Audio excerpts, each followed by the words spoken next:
So I thought I would say more about tongue and groove siding, which is what we used on the house here. So I did talk about, this is eastern pine, white pine, and tongue and groove. So we have a tongue right here. Now I broke this one because when I tore it off the house. And we have our groove. So you start at the bottom. Usually you rip off your first piece so it's square. And then you nail this one in here, and then you nail it here. Then you put your next one on. It goes right, the groove goes over top of the tongue. You put it on. If this was the second one, it would be flat, of course. You would nail in the top here. So each one is held together. This is all held by this row right here. So what holds this part in is the tongue and the groove hold these two together. But the nails are all in the top of each one.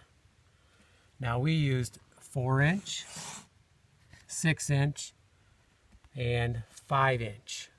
So we mixed different widths going up through. Now one could use all 6-inch, you could use all 4-inch, you could use all 5-inch. You can put it on your house vertically, horizontally. We did some 45 areas, so it was all 45s. You could even go 45s going against each other.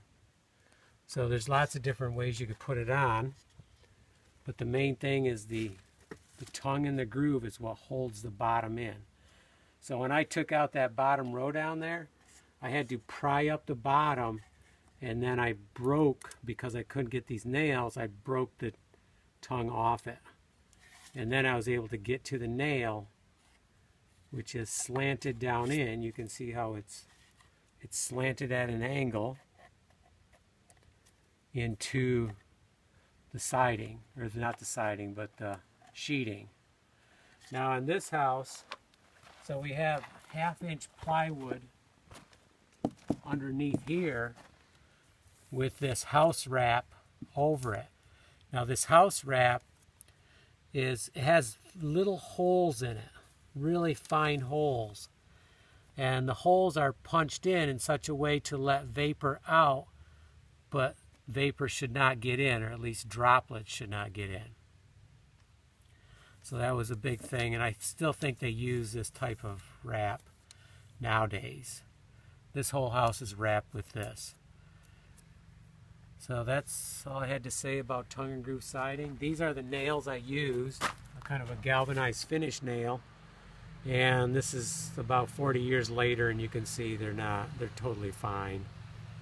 So they're still in good shape. The only issue I had with these, and you don't see any of it here, there were some places on the front of the house where it got a lot of heat and cold, really hot.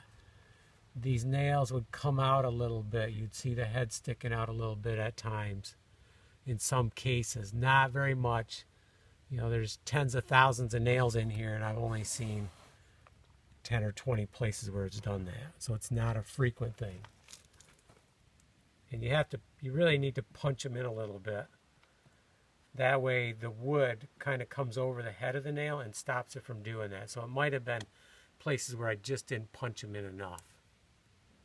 So that's tongue and groove siding. And this was pine, eastern white pine.